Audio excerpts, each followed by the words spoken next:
right now. I am asking you to minister their spirit at this very moment. Where there is pain, give them your peace.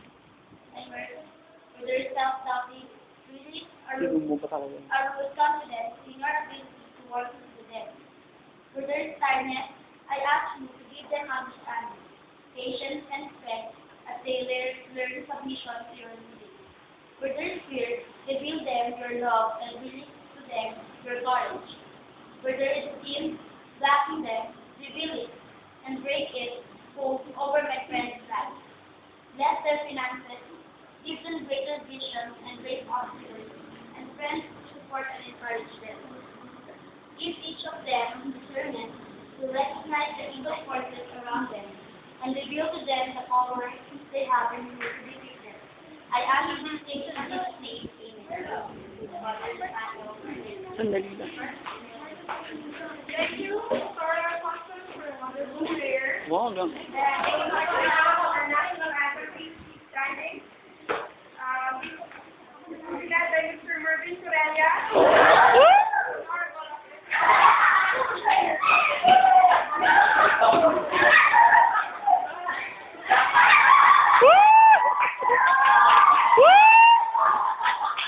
Go, Nerds! Valentino!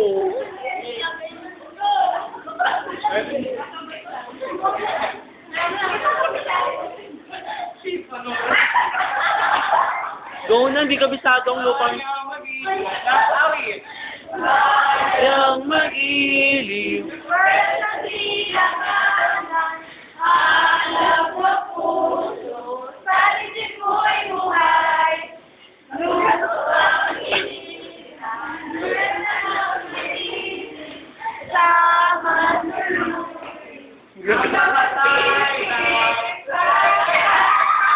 Sa simula sa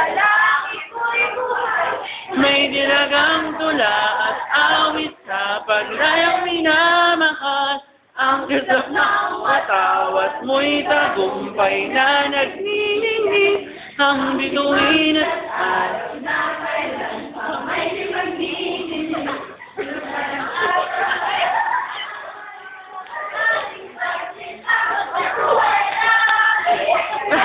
feeling mo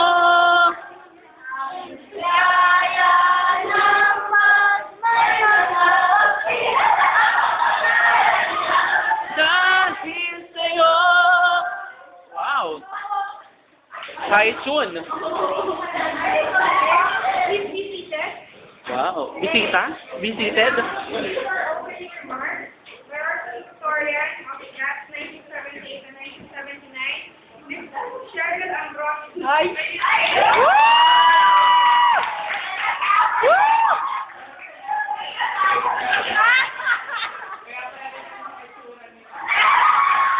Halatang matanda na.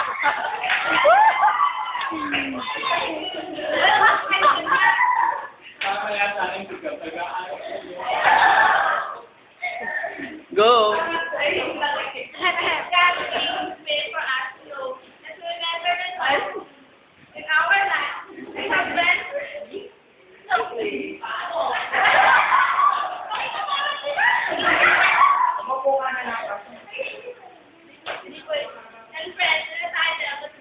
Botay.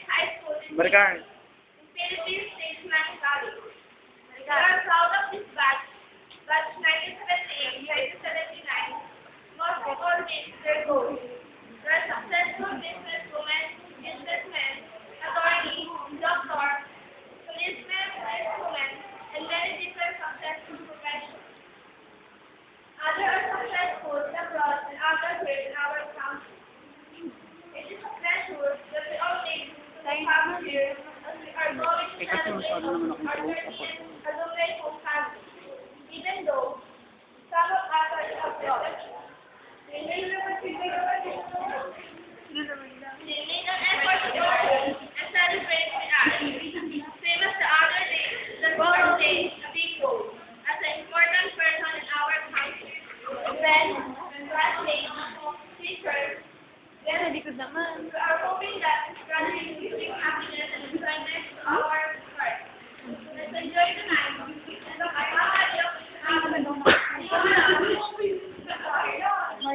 daw mga bisita.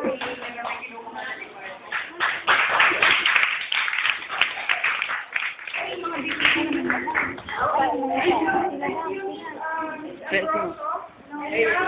Without further ado, let us introduce our guest speaker, our third honorable Africa, Attorney Gabriel Del Monte.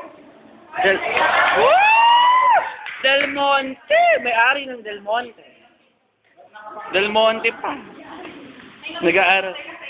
Ah!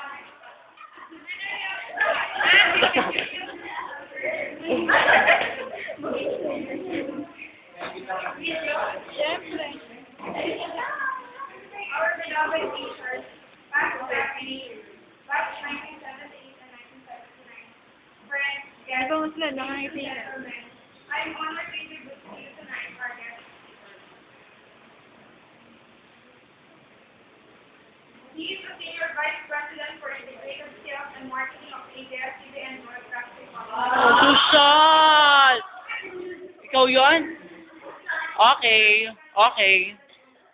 Also, the President and Chief Executive Officer of Loop, a company that is pushing mobile marketing. Okay, baka ako. Compared with this cost is the Lopez Control Media Company, wherein he has an easier time to get the advertisers to buy airtime. This time around, the Canada is more aggressive in convincing clients to utilize the latest platform in advertising. But the Canada remains bullish on the potential of mobile marketing. Since the Philippines has around 45 billion mobile phones subscribers. Don't believe that mobile marketing, while still in its infancy in the Philippines, will grow stronger in time as advertisers Post and naman natin. consumers realize